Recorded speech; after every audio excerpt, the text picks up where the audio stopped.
On the night of May 11, 2012, the College of Education hosted the first ever graduate open house and poster session. I'd requested to be present to document the event as an assignment in my own master's program. The iMET 13 graduate students would be presenting their projects during the event.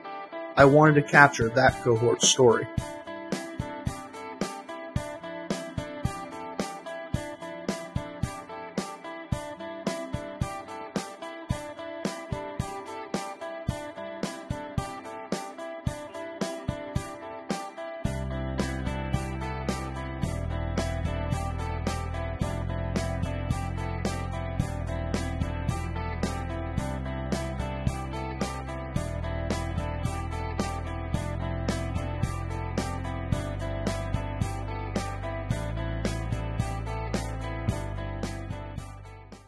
My name is Sergi. I'm a student at Sac State in the iMET program.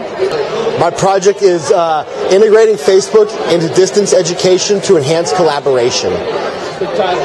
Well, I've been a teacher in South Sacramento, an English teacher, English as a second language teacher, sheltered science teacher.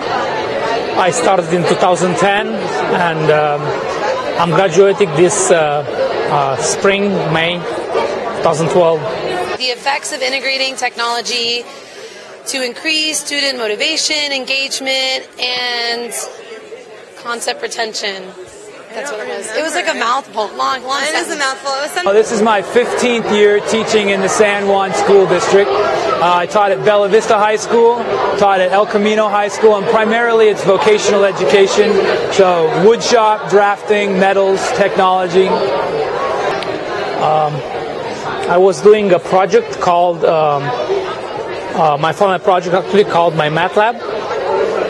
Sacramento State graduate student in the iMET program, and my research is about self-regulated learning. So there were times where you hit those roadblocks and you had to figure out, like, how am I going to still do this with what I have?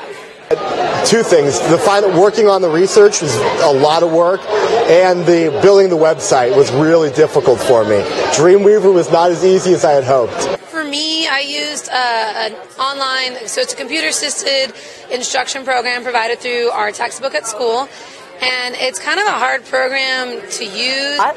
It was, just staying up with the assignments and knowing how to properly complete the lit review was hard, especially in the beginning. And writing the culminating experience and just putting everything together that I had learned was really difficult along the way. In the end, once I finally had it all together, it wasn't too bad, but trying to put together the pieces to figure out exactly what they wanted was hard.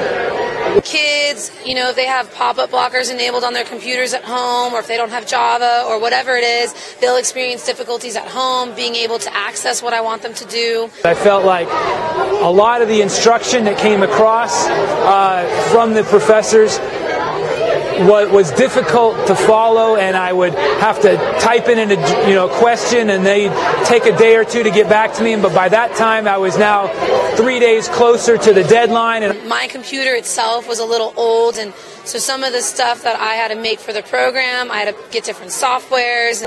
I was wanting to compare blogging, asynchronous peer editing to web conferencing, online synchronous, and they were all turned out to be super shy and not really wanting to do web conferencing. So that was, it was enlightening for me. It was kind of a wrinkle because that wasn't what I'd planned to find, but sometimes your findings go in a different direction, and that's all good too. And so I ended up steering from my original plan and just making it an individual, kind of like a journal almost, instead of an interactive piece that I wanted it to be. I'm using Dreamweaver to build my website, so learning the HTML code, even though it's kind of self-explanatory, but it is getting a little meticulous at times, but I think that would be the most troublesome part, was just knowing the HTML code. Yeah, I would say doing the research was really interesting because, a lot of the research was older, and so just trying to find research that was current enough to use that, actually, even stuff that was 8 years old was too old for what we were trying to do because the things were outdated. If anything, it was like I felt like I gave up my life for these 2 years, as far as friends and family, and that was all kind of put on the back burner. And, that was hard, but I'm done now, and I'm on the other side, and it feels really good. When I started the program, I thought probably it's not going to be that interesting. I think the big moments didn't have to do with the educational part as much as the practical part, where we had an opportunity to try a new technology, or they had a video camera or something we got to borrow, something we got to try. It's allowed us to integrate a lot of things into our classroom and develop lessons around technology that we wouldn't have been able to do, and convince our principal to give us more technology. I actually got to do my research with my subjects. So I thought that was really cool. How to teach math in a classroom and make it more fun. For example, use all kinds of videos that are funny and stuff like this, and make it more fun for students to. So I think it's a very good program, actually. What articles were saying about kids today and the way they learn, and then taking it back to my classroom and thinking about that. That was, I think, more for me like, wow, that totally makes sense. How I teach my kids, like. They're growing up in this world saturated with technology. That totally affects the way they interact, the way they learn. That was, for me, like a big impact on how I teach at school. And so I do use it in my teaching. I also have used it in my training for the school district. So being that my project was primarily in Google Docs, I now train in Google Docs, and I use it in my classroom all the time. My kids love it. They're turning in their work to me on Google Docs all the time now without me even telling them. Working on my research and actually sitting in the library, finding articles, working on my literature review, really getting into the topic was kind of like the aha moment, like this actually makes sense, I'm really enjoying it. And then looking at my students and trying to, integrate things for them and that they would enjoy, and it's been a very cool experience to try new things on them. They were my guinea pigs. Yeah. When we got the team together and work through some of the assignments and present it to the students at our school and see how it benefited them, that was, I think, the most rewarding part.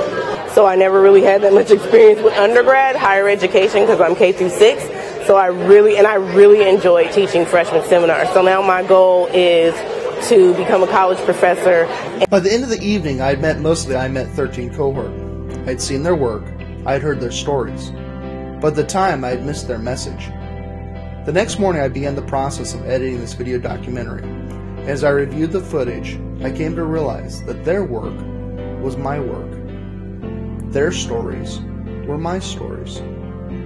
I not just documented a group of master's students celebrating their experiences, I had documented my own future.